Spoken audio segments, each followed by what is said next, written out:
a la gente a participar de la obra misionera, la obra misionera de Estados Unidos. Y el canto decía, en África, en Europa, más allá de la Oceanía, en América del Norte, en América del Sur, se pierden muchas almas y mueren día tras día sin recibir de Cristo las buenas de salud. Era un canto que yo estoy seguro que algunos recordarán, si tienen más de 30 años, porque más jóvenes de eso no lo podrán recordar, ¿verdad? Era uno de los cantos misioneros que se cantaba en las grandes campañas misioneras. Yo estoy seguro que Nestalí se acuerda de él, ¿verdad? Sí. Era un canto misionero, oiga. Y déjeme decirle algo, no, Sotolongo no tiene tantos años como para eso. Pero mire, déjeme detenerme aquí un minutito, porque el trabajo misionero tiene que ser bien entendido y tiene que ser bien comprendido. Cuando los americanos colonizan a Puerto Rico, una de las cosas que descubren es que Puerto Rico es un collage físico de rasgos oceánicos, orientales, europeos, africanos, como ningún país del mundo pueda tener.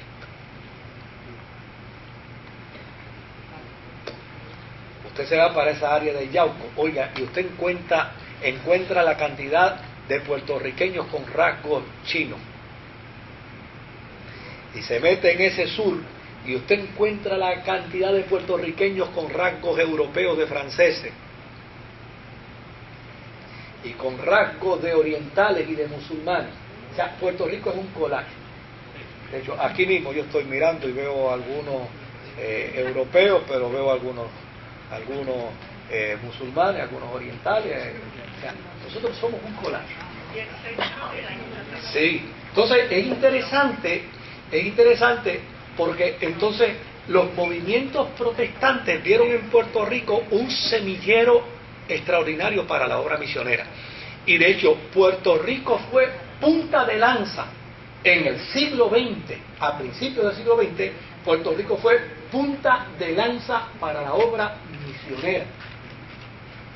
Y aunque usted no lo crea, óigame, Puerto Rico llegó a enviar misioneros al África, a la China, llegó a enviar misioneros al Oriente, a países musulmanes.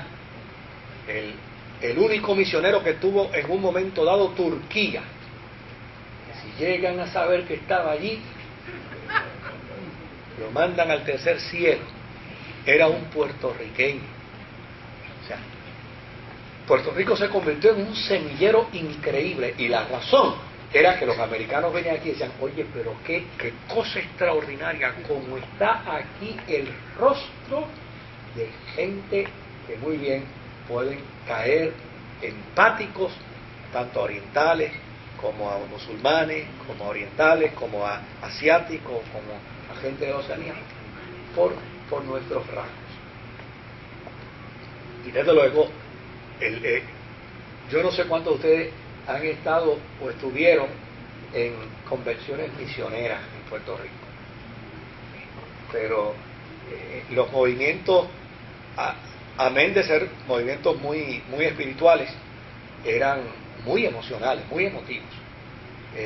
Yo llegué a estar en actividades misioneras donde se ponían banderas de todos los países y después se predicaba un sermón, y después de predicado el sermón, entonces se requería que hubiera alguien que se identificara con esa bandera. Y cuando le decían, si ya usted está identificado con esa bandera, ahora vaya y abrace esa bandera. Y cuando esa persona abrazaba esa bandera, yo no sé qué cosa pasaba, que la persona empezaba a llorar, y más vale que no llorara, porque si lloraba, inmediatamente le decían, tú tienes llamado para ese país. Y a la vuelta de una semana lo montaban pa' China feliz de la vida. Sí, porque era un elemento pasional, la obra misionera. En Australia y en Nueva Zelanda, quienes primero llegaron fueron los holandeses. Claro, si fueron los holandeses, pues obviamente llegó entonces allí primero que el protestantismo. Ahora, los ingleses llegaron también con James Cook.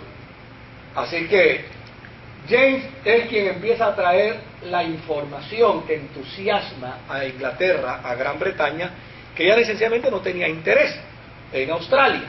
Pero desde luego el mensaje que se le da es que sobre todo en esa región oriental de Australia, eso es un área extraordinaria para habitarse, para vivir en ella y para monopolizarse. Y ante esa situación, desde luego, ustedes me van a perdonar. Lázaro, contéstame la mía esta llamada, que es que yo tengo 3 nietos con broncolitis, dos de ellos en las casas atendiéndose, y el bebé recién nacido tiene 4 meses, lo tenemos en el hospital, y eso es, por eso que ando con mi nieta ahí, que salió del colegio y no ha llegado a la casa, pero ya comió. ¿Verdad que tú comiste ya, nena? ¿Qué? ¿Verdad que tú comiste ya? No le pregunten qué comió, pero ya comió. ¿Hiciste bien? Te felicito. Qué bueno. Qué bien, yo lo voy a ver ahorita, ya vi. Ahora, los ingleses poblaron Australia de una manera rara. Poblaron Australia de presos y de libres. Entraban a la cárcel. ¿Cuántos quieren irse para Australia? Bueno, entre la cárcel y Australia. Australia. Salió de la oficina. Sí. Bueno, está bien, yo la espero aquí. Gracias, Lázaro. Entonces, desde luego, los presos llegaron y los empezaron a ubicar en Gales. Y desde ahí, entonces empezaron a enviarlos hacia Australia. Y ya para el 1867, Australia había comenzado a ser invadida y poblada por los ingleses. Allí se empezó a criar ovejas para la exportación de la lana a Europa. Pero en el 1851 descubrieron que había oro. Y cuando se descubre oro, querido, surge una epidemia, una enfermedad que produce fiebre, y desde luego todo el mundo arrancaba para Australia en busca del oro. Y allí, desde luego, se establecieron muchos ingleses, y con ellos también se establecieron muchas iglesias de otros países que eran comunidades libres que se fueron estableciendo allí en alguna medida para lograr también bendecir y ser bendecidos. Pero hubo un gran problema. Los australianos nativos sufrieron mucho, puesto que los invasores los empujaron, y los empujaron hacia el desierto, y los empujaron amenazándolos que no podían regresar a sus tierras, porque era la fiebre del oro, ¿no? Si aquí hay oro, antes de descubrir el oro hay que sacar a toda esta gente de aquí y decirle que aquí no pueden volver. Esto hizo diezmar la comunidad, la población de nativos en Australia, y desde luego vuelven de nuevo los cristianos protestantes a hacer su postura cristiana.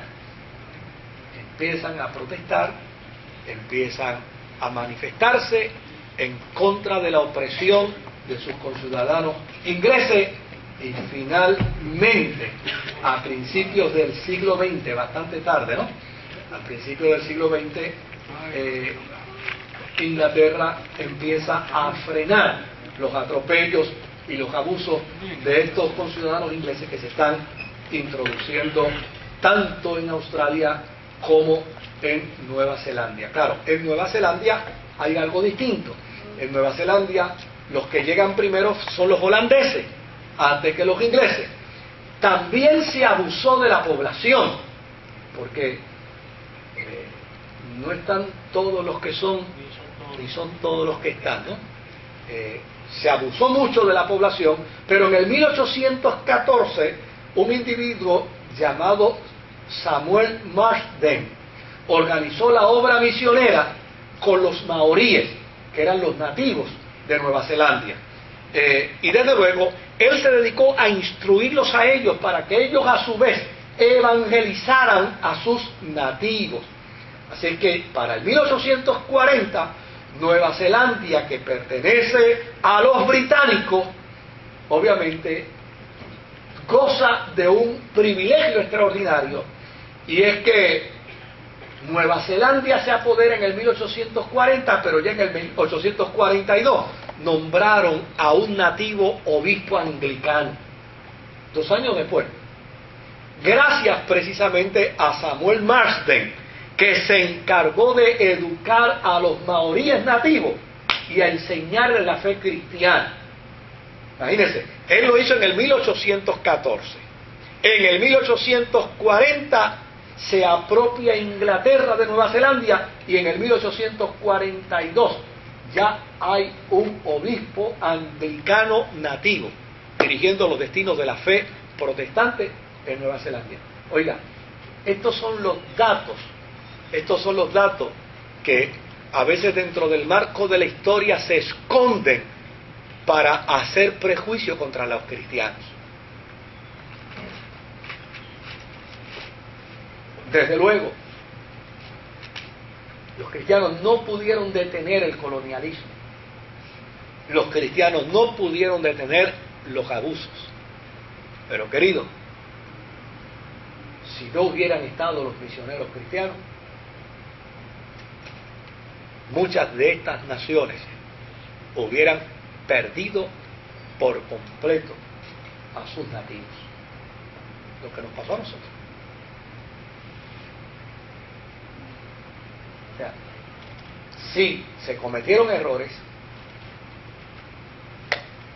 pero dentro de esos errores Dios puso su mano. Claro, los ingleses, cuando eran llamados por su gesta, y los holandeses decían, no, nosotros lo que hemos hecho es prácticamente civilizar a esta gente. Oye, pero ¿qué manera de civilizar?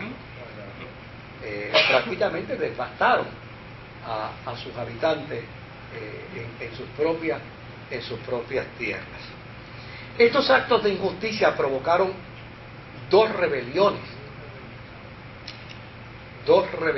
en Australia y en Nueva Zelanda, desde luego, y esas rebeliones trajeron grandes y tristes consecuencias a los nativos, pero de alguna manera ellos tenían que hacer valer sus derechos. Luego, el historiador Justo González nos habla de la Micronesia, nos habla de la Melanesia y de la Polinesia, que son las islas, algunas de las islas del Pacífico, son un montón de islitas en todo el Pacífico. Desde luego, todas estas islas fueron visitadas desde Magallanes por los españoles, por los portugueses, por los holandeses, por los británicos, por los franceses. Pero no fue hasta el siglo XVIII que hubo interés realmente por estas islas. Cuando James Cook, desde luego, ayudó a la imaginación europea, vendiéndole la idea de que estas islas del Pacífico eran islas paradisíacas, eran islas de grande riqueza, eran islas fabulosas con unos climas extraordinarios, que las mujeres eran hermosas, y desde luego los ingleses arrancaron para allá a ver qué era lo que les encontraba y qué les podía brindar el destino. Así es que con anterioridad a ellos habían ido otra gente, pero no iban con esa intención, iban más bien con la intención de cazar ballenas, de explorar las tierras, de aventurar, pero no había, como hubo en el siglo XVIII, la intención de colonizar y de ubicarse allí. De hecho, los primeros que se establecieron